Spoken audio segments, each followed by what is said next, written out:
Hi, my name's Whitney, and my husband and I were part of the launch team at LifePoint, so we've been here since the beginning. And my day-to-day life, I work in the field of developmental disabilities. So Dad was hospitalized a lot through my childhood. Got really sick when I was 10, and this had been a specifically rough time. He'd been in the hospital a lot, and remember us going to the hospital. He was, being admitted through the ER, and I'm 10 and my brother's 7, and Mom, when we get up to the floor where he's gonna be, Mom gives me a $5 bill and says, sit in this waiting room and watch him, meaning my brother, right? And so she goes, back to sit with Dad. I'm just hanging on every person coming in, hoping that it's her, right, with good news, because he's sick, right? And so the second or third person comes in and it's not her. And by this, this time my adrenaline is just raging, right? And so I'm ready to fight anybody that comes in that door, right? Because I'm 10. First of all, what am I gonna do, right? But also, you're not gonna come in here and hurt my brother or me, but especially my brother, right? Because he's in the corner playing with Legos. And I have a book and I'm pretending to read, but really I'm watching that door like a guard dog, ready to tear somebody apart that comes in trying to hurt him.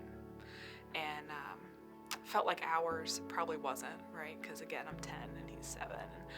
But Mom comes back every few minutes to check on us, and we don't have an update on Dad, and so you've got that worry and that adrenaline just going through you, and you're 10, and so your mind is racing with all of these horrific things that are gonna happen. But the one thing that I can control is to protect my brother, and so I'm gonna do that the very, very best that I can. I guess I'm predisposed maybe, or formed early in childhood to defend people and try to protect others.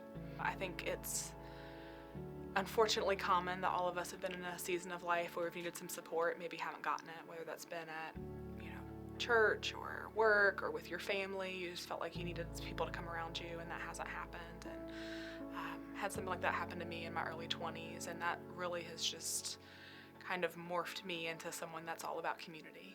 And so learning from that, learning what it feels like to be alone when you need support, I think is really transformative, and it makes you really intentional with being community for those who need it. I think when you get to be on the receiving end of the love and support, it just makes you appreciate it all the more. So when you are missing that in your life, you're going through a storm, you just feel alone, you feel like your head's going underwater and you can't get your footing, and there's just wave after wave after wave and you just can't catch a break. That is such a hopeless feeling. But when you're going through the storm and you have someone reaching out to you and saying, hey, there's hope, hey, I'm here, hey, let me just sit with you in the sadness, something as simple as that, or a text or a card in the mail, or someone giving you a hug when you're having a really bad day, that just encourages your spirit in such a different way. And so having that, I think, makes us realize how important that is, and that makes me want to give that away to others, right? Giving that community away, giving that encouragement away, being, intentional with sending the text, giving the high five, sending the card, checking on people. Little things like that make a huge difference. God's word is so clear that we are to love one another and take care of one another. And it can feel like a heavy burden because there's a lot of people that need taken care of, myself included.